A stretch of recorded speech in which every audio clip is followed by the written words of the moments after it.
브리핑 시작하겠습니다. 지금 시각은 2023년 7월 7일 금요일 아침 7시 42분을 막 지나고 있습니다. 방송 시작하기에 앞서 시청자 여러분께 구독을 좀 눌러주십사 하는 부탁을 말씀을 드립니다. 구독을 눌렀을 때 구독 중이라고 나오면 되는 겁니다. 거기서 한 번 더 누르면 취소가 되니까요. 구독을 좀 눌러주십사 하는 부탁을 드립니다. 윤석열 정부는 쓸데없는데 목숨 걸지 말고 4.15 부정선거 수사하라. 이것이 오늘 아침 뉴스 브리핑의 제목입니다.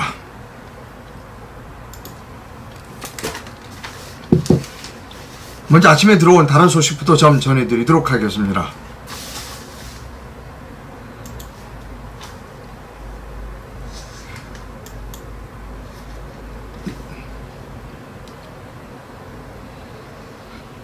몇 깜짝 놀랄 소식입니다. 선거관리위원회 직원들이 정치인들로부터 뇌물을 받아왔다는 겁니다. 일단 그 제목을 보고 제가 깜짝 놀랐습니다. 천천히 읽어드리겠습니다. 조선일보 단독 기사입니다. 선관위 사무처 직원 130여 명이 선거관리위원한테 돈을 받았다는 겁니다. 여기 노태학 사진이 있습니다. 감사원은 청탁금지법 위반으로 적발을 했다는 겁니다. 시군구 선거관리위원회 사무처 직원 130여 명이 선거관리위원들로부터 돈을 받아 부정청탁 및 금품 등 수수의 금지에 관한 법률을 위반한 사실이 감사원 감사 결과 적발되었습니다. 공직사회에서 사라진 전별금 문화가 선관위 안에서는 만연해 있다는 것이 확인된 것입니다. 헌법상 독립기관이라는 이유로 선관위가 외부의 견제를 받지 않다 보니 자정 능력이 없었다는 것 아니냐는 지적도 나옵니다. 감사원은 지난해 9월부터 선거관리 업무를 지휘한 예산, 인사, 조직 등 전반에 걸쳐 정기감사를 벌였습니다. 최근 자녀 특혜 채용 의혹이 불거지면서 착수한 직무감사관은 별개의 감사입니다. 감사원은 이번 감사에서 시군구 선관위 사무처 직원들이 선관위원들에게 한 사람당 수십만원, 많게는 수백만원을 건네받은 사실을 확인했습니다. 식사비는 전별금 목록이었는데 적발된 사무처 직원은 130여 명에 달하는 것으로 전해졌습니다. 심지어 선관위 위원들은 해외여행을 가며 사무처 직원들이 여행 경비를 통째로 대주기도 했습니다. 선관위 위원들이 회의에 참석하고 받은 수당이나 사비를 탁출해 건네는 방식이었던 것으로 전해집니다. 249개 시군구 선관위는 선관위원을 9명씩 두고 있는데 보통 정당 출신이나 정치에 뜻이 있는 선관위원이 많다 보니 사무처 직원들에게 앞으로 잘 봐달라라는 취지의 보험용으로 해석됩니다. 이는 공직자가 직무와 관련된 사람에게 일체의 금품을 받을 수 없도록 하고 있는 청탁금지법 위반입니다. 자, 제가 이럴 줄 알았어요.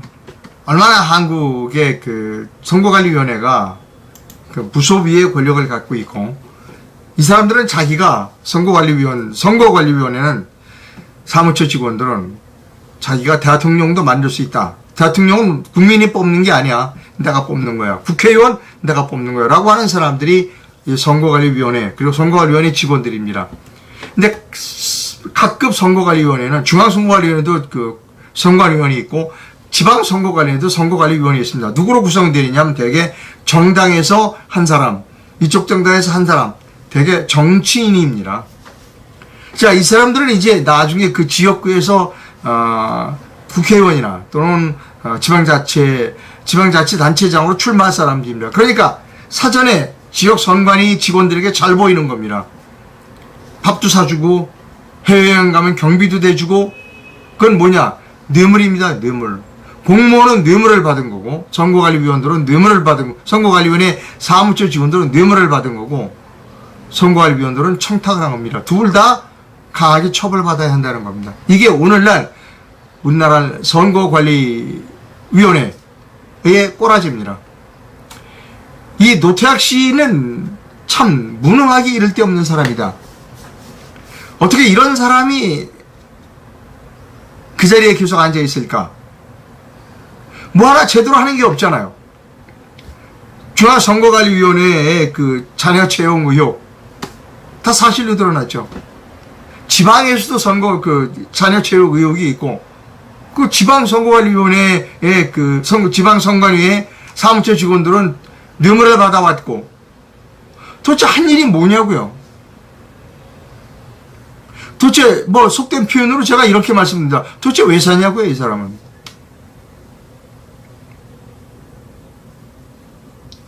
여러분, 이 감사원이 선거관리 업무는 감사를 안 한다는 겁니다. 헌법의 독립기관이니까. 그거 해야죠. 선거관리 업무를 감사 안 하니까 별짓을 다 하는 거예요. 그것을 무기 삼아서 돈을 뜯어내는 겁니다. 정치인들부터 돈을 뜯어내고 돈을 많이 갖다 바치는 사람을 국회의원을 만들어주고 당연히 감사해야죠. 그 정점에 이 사람이 있습니다. 저는 물어보고 싶어요. 노태학 씨에게 도대체 왜 사나 당신. 왜 인생을 살고 있나. 우리가 지식인들이 가장 자존심 상하는 이야기가 뭐냐면 무능하다는 이야기입니다. 우리 직장 생활하고 조직 생활을 할 때 당신 무능해라고 하면 피가 거꾸로 쏘죠. 무능한 겁니다. 이 사람은. 두 눈 질끈 갖고 있는 거예요. 도대체 나는 노태학에게 묻고 싶어요. 왜 사는가? 왜 목숨을 부지하고 사느냐 하는 겁니다. 그 비난을 받아가면서. 무능하다는 비능을 받아가면서. 뭘 때문에? 다음 뉴스로 갑니다. 어제 뭐 뜨거웠어요. 뭐 옥회 목장의 결투도 있었습니다. 자,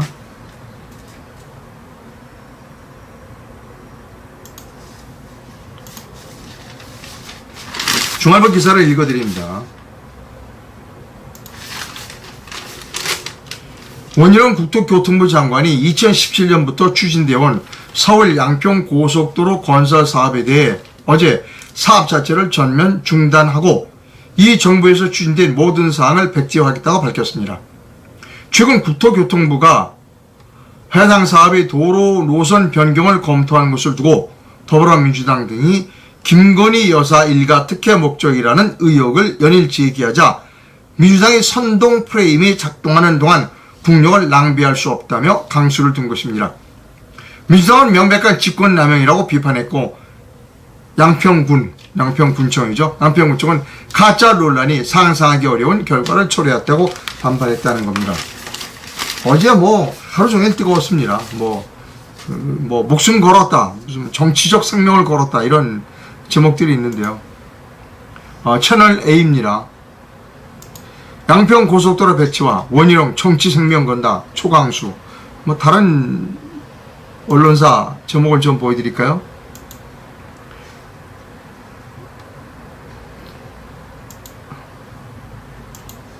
이재명 간판을 걸고 붙자라고 하니까 이재명이 이렇게 얘기했다는 겁니다. 간판 걸고 붙자. 당신 도막을 좋아하는 것 같다. 원희룡이 이재명 씨 당신 간판 걸고 붙자라고 했더니 이재명이 당신 도박을 좋아하는 것 같다. 어제 뭐 종편들이 난리 났습니다. 신났습니다. 제가 상당히 좋아하는 젊은 변호사 한 분이 있습니다.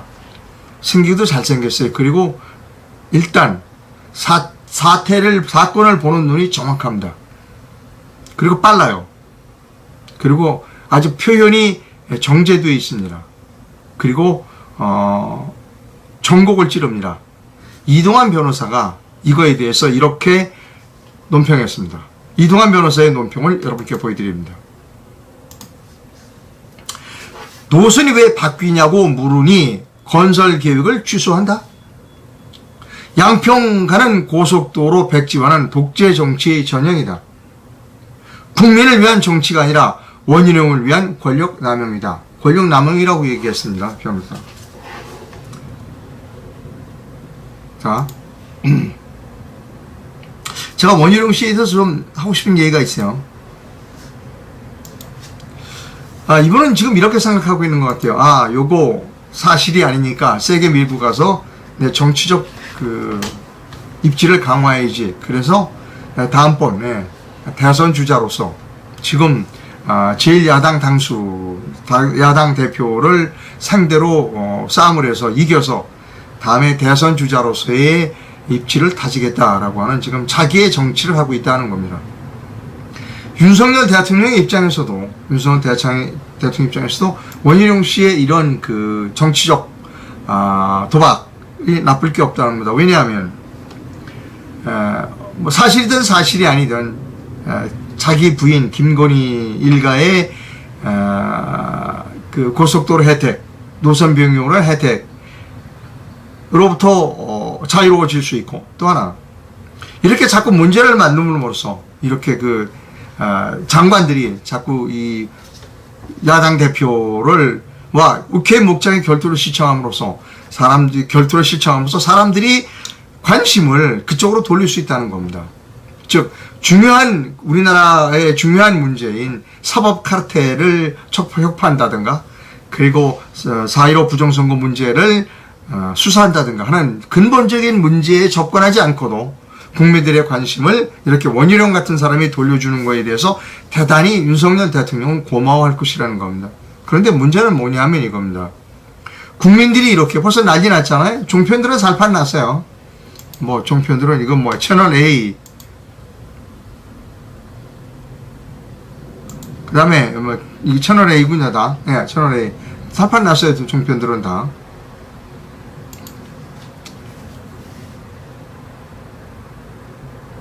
자, 이제 국민들의 관심이 이쪽으로 쏠릴 거예요. 그렇게 해서 윤석열 대통령은 자신이 해야 할 일을 면탈하려고 하는 그런 시도가 지금 노골화되고 있다는 겁니다. 근데 저는 왜 이런 쇼를 하냐는 겁니다. 아니 그냥 간단하게 하면 되잖아요. 4.15 부정선거 수사하면 모든 게 깨끗하게 정리된다고 제가 수십 번 말씀드렸습니다. 할 일을 안 해. 그렇게 쇼만 하는 거야. 오케이 목장의 결투를 지금 벌이고 별짓을 다 하고 있어요 지금. 국민들은 오케이 목장의 결투 그거 재밌네. 종편이나 이런 데는 그걸 부추기고 있어. 오케이 목장의 결투를.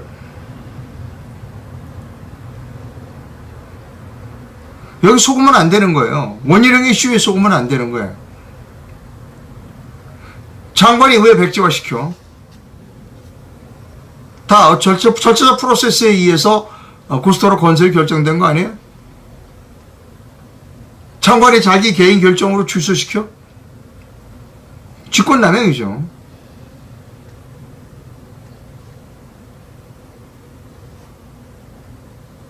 예를 들어 고속도로 건설을 취소를 문제가 복잡하니 다시 검토하거나 취소를 검토해보라라고 부하 직원들에게 명령했다면 그건 얘기가 달라져요. 그러나 이건 그게 아니잖아요.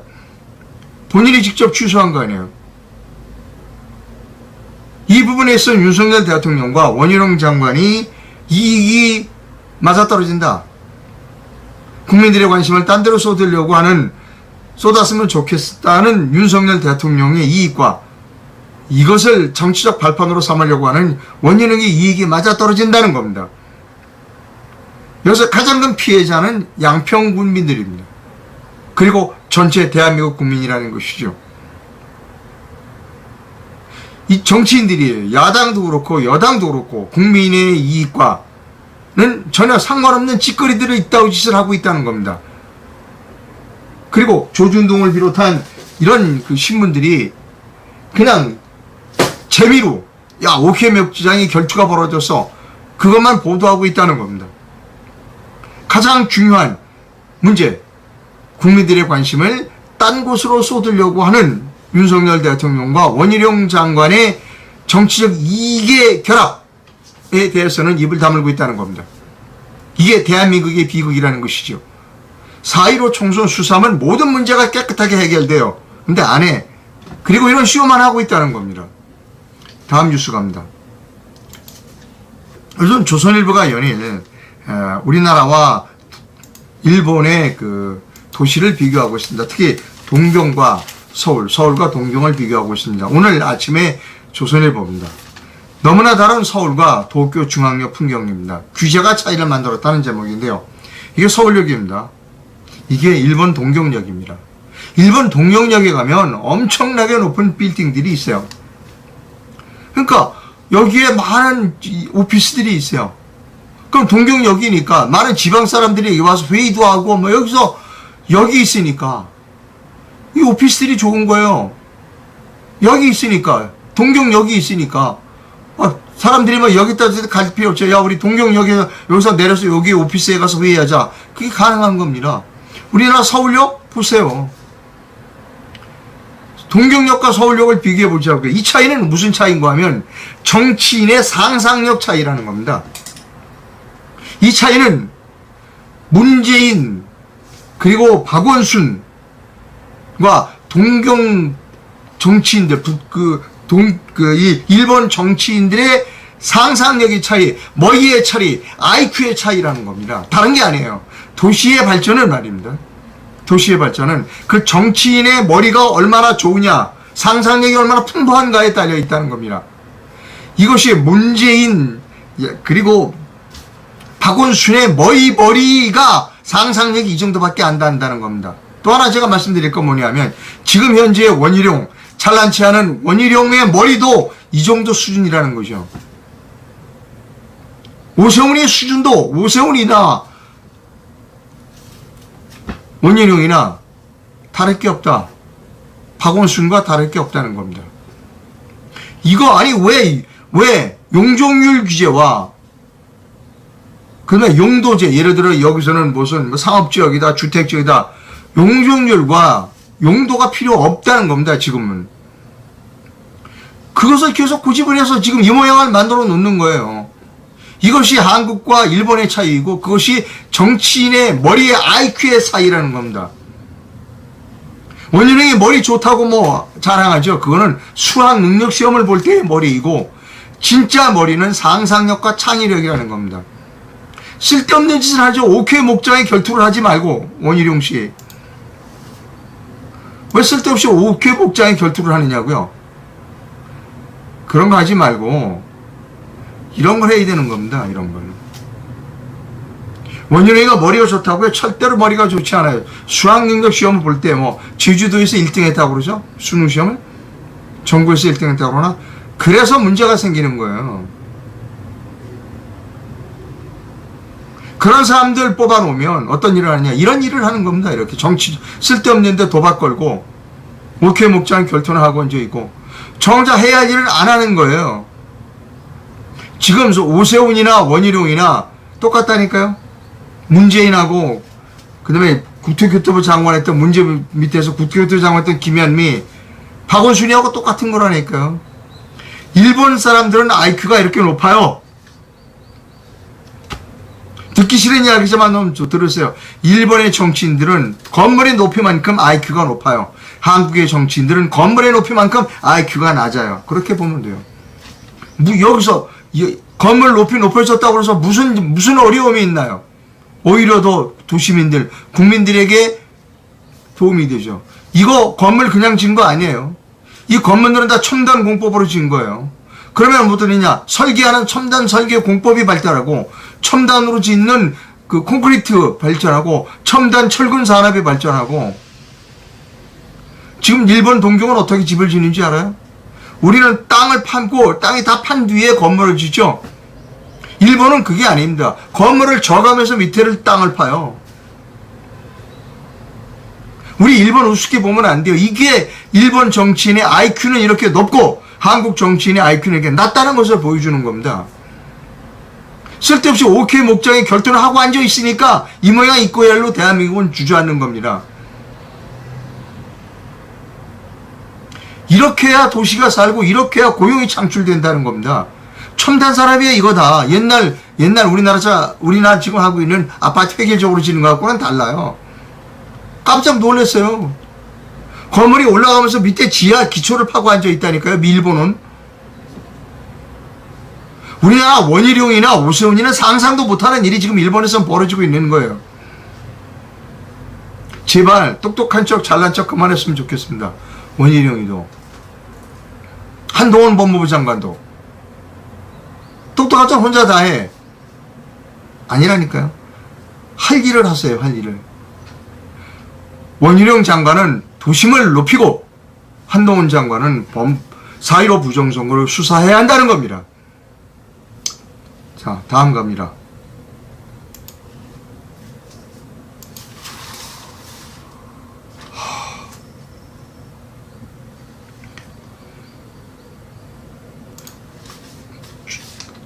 동아일보입니다. 제가 어젠가 그젠가 방송했죠. 중앙일보는 김방현 기자 한 사람밖에 없다. 동아일보에도 기자가 한두 명밖에 없어요. 예, 그 중에 이기용 기자가 동아일보에서는 그래도 이기용 기자가 그나마 정신이 올바르게 박힌 기자입니다. 칼럼을 썼어요. 나라기도 흔들고 먹튀한 문재인 정권 통치행위 면피 안 된다는 겁니다. 이걸 다 읽어드리진 않겠습니다. 문제는 뭐냐? 핵심은 문재인이 구속시키라는 겁니다. 여러분, 동아일보의 이기용 칼럼을 읽어봐 주시기 바랍니다. 한마디로 얘기해서 대통령이라고 문재인 봐주지 말고 나라를 완전히 망가뜨리고 지금 먹튀를 하고 있는 문재인 그대로 내버려두지 말고 문재인 구속시켜. 이것이 동아일보 이기용 씨의 칼럼입니다. 아주 잘 쓴 칼럼이다 라고 하는 겁니다. 금방 들어왔네요. 댓글이 들어왔는데 원희룡이가 한라산에서 북쪽에 귤을 보낸 사람이라 그러면 그렇죠. 우리나라 핵무장하면 안 된다고 입에 거품을 무는 사람이 원희룡입니다. 여러분, 원희룡 군대 안 갔어요. 발가락이 하나가 어떻게 됐대요. 그런 사람이 출세하는 나라가 대한민국입니다. 자, 원희룡 씨 검사 출신이에요. 우리나라는 법조인들이 나라를 망친다고 제가 여러 번 말씀드렸습니다. 사법제도 개선을 위한 세미나가 열립니다.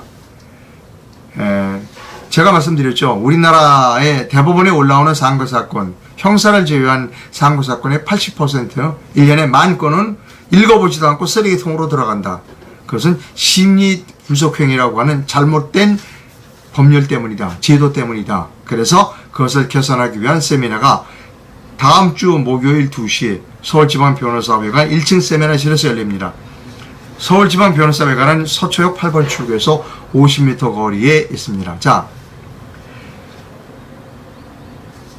이 제도, 대법원의 심리불속행, 읽어보지도 않고 10,000건을 쓰레기통으로 보내는 것이 합헌이야. 헌법재판소에다가 위헌 신청을 하면, 위헌 제청을 하면 합헌이라고 합니다. 왜냐하면 우리나라 헌법재판소는 대법원의 쫄개니까. 쫄병이에요, 쫄병. 대법원의 법률적으로도 우리나라 헌법재판소 재판관들은 대법원의 부하다 하는 겁니다. 그 부분을 정리한 것을 여러분께 읽어드립니다. 대법원장이 마음대로 헌법재판관 9명 중 3명이나 지명하고 있으니 헌법재판소는 대법원장의 눈치를 보면서 법원 재판 관련 민사소송법 등에 관하여는 위헌 결정을 한 바가 없고 상고심 절차에 관한 특례법의 심리불속행 조항들에 대하여서도 대법원이 하부기관이 되어 엉터리 논리로 대단히 잘못된 합헌 결정을 수십 년 동안 반복하여 온 것입니다. 우리나라 헌법재판소 재판관은 대법관의 비서예요, 비서. 야, 이렇게 그러면 하는 겁니다. 예. 도대체 법률을 다루는 대법원장이 최고 규범인 헌법을 다루는 헌법재판관을 마음대로 지명한다? 이건 말이 안 되죠. 우리나라 보면 헌법이 최고의 법이야. 최고의 법을 다루는 사람은 헌법재판소야. 법률을 다루는 거는 대법원이야. 그러면 누가 더 높아야 돼? 헌법재판소가 더 높아야지. 근데 거꾸로 돼 있어요, 우리나라는. 도대체 법률을 다루는 대법원장이 최고 규범인 헌법을 다루는 헌법재판관을 마음대로 지명한다는 구조가 말이 됩니까? 이는 대위가 소령을, 장관이 국무총리를 임명하는 것과 마찬가지입니다. 더구나 헌법재판관은 국회의 동의도 받지 않고 국민이 선출하지도 아니한 대법원장 지명만으로 임명되니 민주주의 원리에 비추어 그 헌법적 정당성도 인정받기 어렵습니다. 헌법재판관은 국회 동의를 안 받아요. 그리고 누가 임명할 9명 중에 3명을 대법원장이 지명만 해요. 근데 대법원장은 수표소 선거로 뽑힌 사람이 아니에요. 정당성이 없는 겁니다. 그런데 대법관들은 모두 국회의 동의로 받아 임명되니 국회 동의를 받은 대법관들이 국회 동의 없이 지명만으로 임명되는 헌법재판관들을 깔보는 것은 너무나 당연하다는 겁니다. 깔보는 거예요. 저것들 왜 이렇게 깔봅니다. 1987년 10월 개정된 육공화국 헌법이 이렇게 날림으로 이런 변칙적이고 지극히 모순된 엉터리 헌법 구조를 짜놓고 법치주의 운운하고 있으니 대한민국 전체가 코미디가 된 곳이고 대법원이 상고심 절차관의 특례법을 만들어 이를 구실로 국민들이 정당한 재판을 받을 권리를 1년에 10,000건씩이나 쓰레기통으로 처받고 있다는 것입니다. 참고로 헌법 111조 3항에도 대법원장이 헌법재판관 3인을 지명한다고 규정되어 있습니다. 우리나라에서 가장 큰 카르텔은 사법 카르텔이다. 사법 카르텔이 돈을 버는 방법은 두 가지다.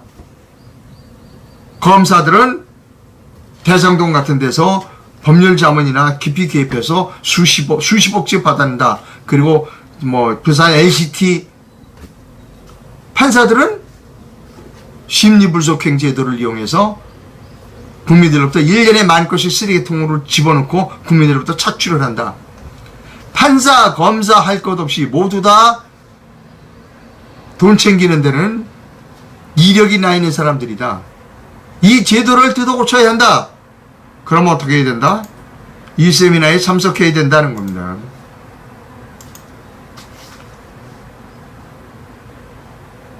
(7월 13일) 목요일 오후 2시입니다. 서초역 8번 출구에 가면 서울지방변호사회에서 세미나를 참석하실 수가 있다는 겁니다. 저는 지금 어제도 밤늦게 들어왔어요. 제가 요즘 반바지를 입고 다닙니다. 그리고 많은 사람들을 만납니다. 제2의 4월 혁명을 일으키기 때문에 그렇습니다. 4월 혁명에 제가 주범입니다. 내년도 4월 혁명에 제가 주범입니다. 아마 혁명의 주범이다라고 하면 잡아갈 겁니다. 저를 딱. 근데 혁명을 하려고 보니까 탱크를 안 팔아요. 전화번호가 없어. 탱크 판매합니다는 게 유튜브 들어가도 없고 구글 들어가도 없어. 혁명을 하려야 되는데 탱크가 없어. 안 팔아. 그럼 어떡하느냐. 그래서 선거혁명을 하기로 했습니다. 그들에게 또다시 맡겼습니다. 여야 할 것 없이 다 카르텔로 묶여있는 사람들이에요. 내년 4월 10일 총선에 적극 참여하자. 이제 애국 유튜브 독립언론인 논평과 비평은 내년 4월 10일로 끝내자. 우리가 나가자. 행동하지 않은 지성은 위선이고 앞장서지 않는 자는 비겁한 사람이다.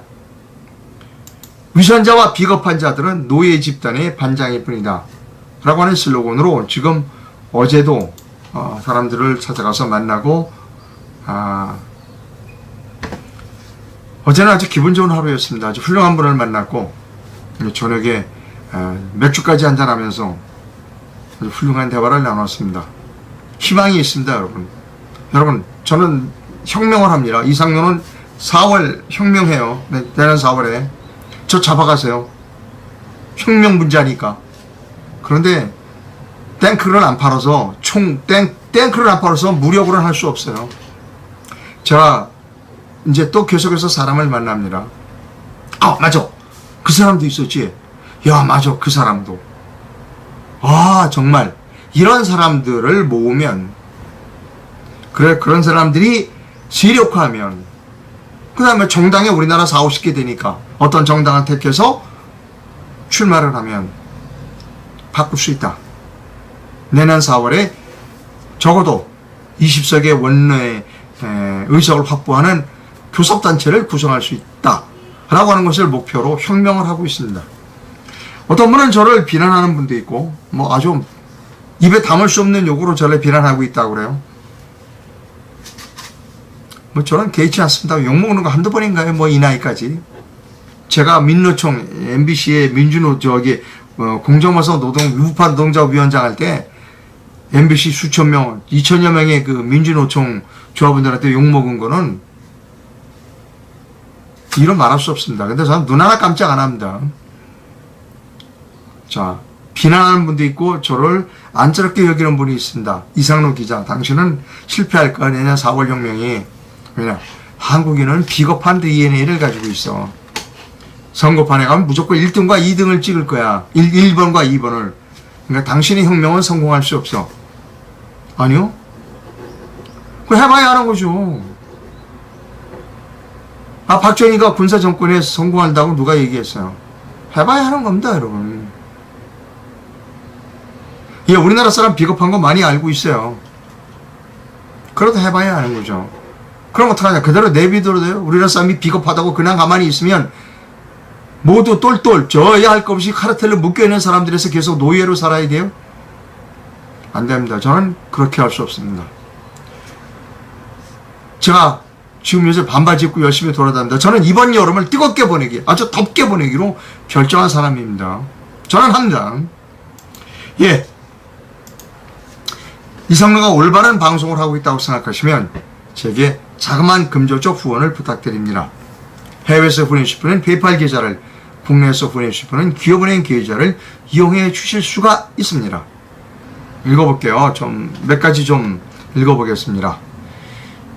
선관위 해체가 답이다. 선거 관련 업무는 동사무소에서 하면 됩니다. 예, 선거관리위원회는 해체하면 됩니다. 저는 행안부 내에 선거국이라는 국을 하나 만들면 될 것이다 하는 겁니다. 우리나라 사람들은 조그만 권력을 주어지면 난리치는 사람들이에요. 근데 독립기관, 헌법에서 독립기관으로 만들었으니 얼마나 좋겠어요. 이게 우리나라 사람들입니다. KBS는 없애야 됩니다. 아마 선관위도 없어질 겁니다. 저는 예전부터 주장했습니다. 헌법에서 선관위, 헌법기관에서 빼고 행안부의 선거국으로 만들자 하는 겁니다.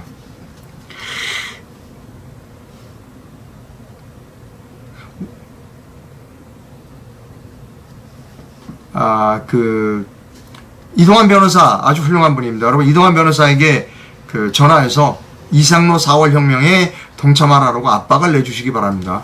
아주 훌륭한 변호사다. 이런 분이 앞장서야 됩니다. 아주 훌륭합니다. 이상로 기자님, 요즘 많은 사람들 만난다고 하셨는데 이동환 변호사도 만나보시죠. 예, 전화했는데 바쁘다고 그러더라고요. 여러분이 전화 좀 해주십시오. 서울역 근처 지저분함, 예, 지저분해요. 서울역하고 동경역 가보세요. 그게 정치인의 IQ 차이라니까요. 머리가 나빠서 그런 거예요, 여러분. 오세훈 원효영이가 IQ가 낮아서 그런 거예요. 두말할 거 없어요. 박원순이는 더 나빴고, IQ가. 그런 사람을 뽑아. IQ 나쁜 사람을. 아니, 왜 용도가 무슨 필요가 있어요? 요즘은 건물 안에도 학교를 짓고 별짓 다 해요. 용도 필요 없다니까. 용적률 규제를 왜 하고 있어요? 2000%, 3000% 줘서 40층, 50층 만들면 되지. 카르텔 박살내야 됩니다. 다시 한번 말씀드립니다만, 우리나라 입시제도가 만들어낸 게 원희룡 같은 사람을 만들어낸 거예요. 달달 외워가지고 수능 1등에, 원희룡 씨가 수능 1등 했다고 그러던가? 그래서 대한민국이 지금 이 모양 이 꼬라지가 되는 겁니다. 우리나라 입시 시스템 자체를 바꿔야 돼요. 달달 외우지 않고도 대학 들어갈 수 있는 시스템을 만들어야 된다고 제가 여러 번 말씀드렸어요. 중학교에서 그냥 대학교 가게 만들면 돼요. 그건 대학교가 결정하면 돼요. 나는 이러이러한 학생은 중학교에서도 뽑아가겠다. 그러면 되는 겁니다. 기분 나쁠지 모르지만 저는 군대 안 간 사람 별로 좋아하지 않습니다. 희한해. 우리나라는 군대 안 간 사람이 출세하는 나라가 대한민국이야. 이명박 군대 안 갔죠. 그때 연평도 포격 있을 때 청와대 벙커에서 회의하는데 다 군대 안 간 사람이야. 국방부 장관만 군대 갔다 왔다만. 원희룡이 군대 안 갔어요. 발가락 하나가 어떻게 됐대.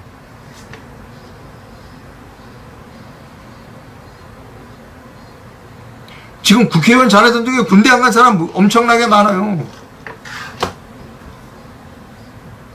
저 군대 갔다 왔어요. 육군 병장으로 제대했습니다.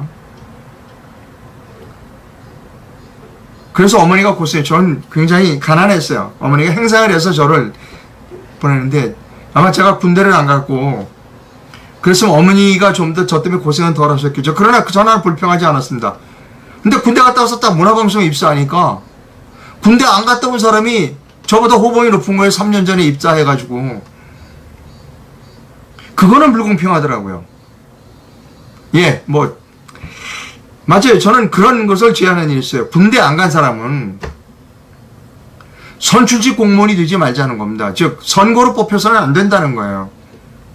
임명직해도 많이 할 수 있잖아요. 왜 선거에 나와서 국회의원하고, 시장하고 도지사하고 대통령 하려고 그래요? 지금 우리나라 대통령도 군대 안 갔다 왔죠?